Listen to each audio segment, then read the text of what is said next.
ദൃശ്യത്തിന് വേണ്ടി മാത്രം തമിഴ് പടം എടുത്താൽ ഇങ്ങനെ ഇരിക്കും. Excellent movie. മലയാളത്തിൽ ഇത്രയും ബെസ്റ്റ് ആയിട്ട് ഡാർക്ക് ഹ്യൂമർ ചെയ്തൊരു പടം വേറെ ഇല്ല. അതായത് വണ്ടർഫുൾ സ്ക്രിപ്റ്റിംഗ്, വണ്ടർഫുൾ പ്ലോട്ടിങ് അവര് ഏറ്റവും ബെസ്റ്റ് ആയിട്ട് എടുത്തു വെച്ചിട്ടുണ്ട്. അതിന് ടു ബി ഫ്രാങ്ക് അടിപൊളി പടം, എടുത്തു പറയാനില്ല. എല്ലാവരും അഗ്രേ. 2 മണിക്കൂർ 25 മിനിറ്റ് ഡാർക്ക് കോമഡിയാണ് പടം. ഇതിൽ ഇങ്ങനെ ഒരു സിറ്റുവേഷനിൽ നമ്മളെ ചിരിപ്പിച്ചത് ഒരു ഡയറക്ടറിന്റെ ബ്രില്യൻസ് എടുത്തു തന്നെ പറയണം. ഒരു രക്ഷയില്ല. സൈജു ഗ്രൂപ്പ് ആവട്ടെ, ടഫ്സിയൊക്കെ എടുത്തു പറയണം. സുരാജൊക്കെ എങ്ങനെ ഉണ്ടായിരുന്നു? അടിപൊളി. ഞാൻ കൂടുതലും പറയാം, മലയാളത്തിന്റെ ചിരിക്കുന്നതിനെക്കാട്ടി കുറെ കൂടെ പേഴ്സണലി ഞാൻ നന്നായിട്ട് ചിരിച്ചിട്ടുണ്ട്. കാരണം ഓരോ 5 മിനിറ്റ് 10 മിനിറ്റ് ഇടവിട്ട് നല്ല കോമഡി കാര്യങ്ങളൊക്കെ ഉണ്ട്. ആൻഡ് സൈജു കുറുപ്പ് പുള്ളിയെ സീരിയസ്ലി എക്സ്പ്ലോർ ചെയ്യാതെ വെച്ചേക്കുന്ന ഒരു നടനാണ് മലയാളത്തിൽ. അല്ലാതെ ഒരു നടനെന്ന നിലയിലെന്നായിരുന്നാലും അല്ലെങ്കിൽ മൂവിയുടെ ഒരു ബാക്ക്ഗ്രൗണ്ടിൽ പ്രവർത്തിച്ച ആളെന്നായിരുന്നാലും മസ്റ്റ് വാച്ച് ആണ് അത്. പിന്നെ മെയിൻ ഒരു കാര്യം വെച്ചാൽ ഫസ്റ്റ് പാർട്ട് കാണാതെ സെക്കൻഡ് പാർട്ട് കാണാൻ വന്നാലും നമുക്ക് കണക്ട് ആവാത്തൊരു ടേംസ് ഒന്നുമില്ല. വെൽ കണക്റ്റിംഗ് ആൻഡ് അതൊരു സോളോ, ഒരു സ്റ്റാൻഡ് അലോൺ മൂവി ആയിട്ട് വേണമെങ്കിലും കാണാം. Wonderful movie. ആ പടത്തിനൊരു സ്പൂഫ് എടുത്താൽ പോലും ഇത്രയും നന്നായിട്ട് മാച്ച് ആവൂല. അതായത് നമ്മൾ തമിഴ് പടം ആ ഒരു സീരീസ് ഒക്കെ സ്പൂഫ് മൂവി, ദൃശ്യത്തിന് വേണ്ടി മാത്രം തമിഴ് പടം എടുത്താൽ ഇങ്ങനെ ഇരിക്കും. Excellent movie.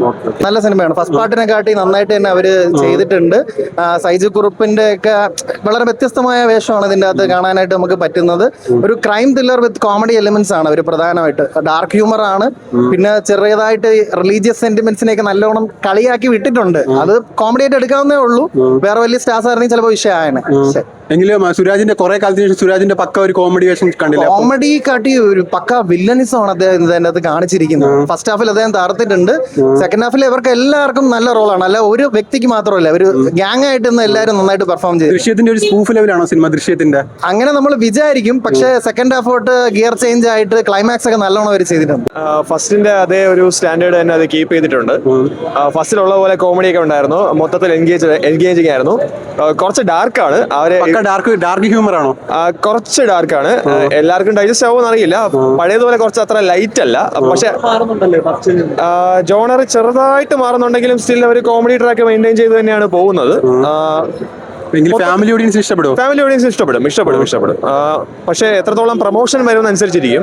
അവർ നന്നായിട്ട് പ്രൊമോട്ട് ചെയ്ത് കഴിഞ്ഞാൽ അത്യാവശ്യം നല്ലൊരു ക്രൗഡ് വരും. ഒരു വാവ് ഫാക്ട് സിനിമയിലുണ്ടോ ഫസ്റ്റ് പാർട്ടിനെ വെച്ച് നോക്കുമ്പോൾ? ഇല്ല, ഫസ്റ്റ് പാർട്ടിന് ഒരു മുകളിലോട്ടും പോയിട്ടില്ല, താഴോട്ടും പോയിട്ടില്ല. ആ ഒരു അതേ ലെവലിൽ തന്നെയാണ് സിനിമ നിൽക്കുന്നത്.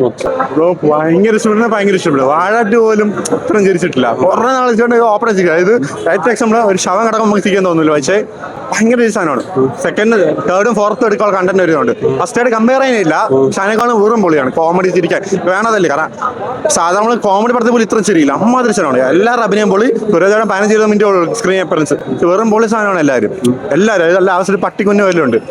കുറച്ചേ ഉള്ളൂ. പക്ഷെ ഭയങ്കര വിനയ് ഫോർട്ട്, പൊട്ടൻ പോലീസ്മാർ, പണ്ടത്തെ സുരേഷ് ഗോപി പോലെ വെറും പൊളി എല്ലാവരും.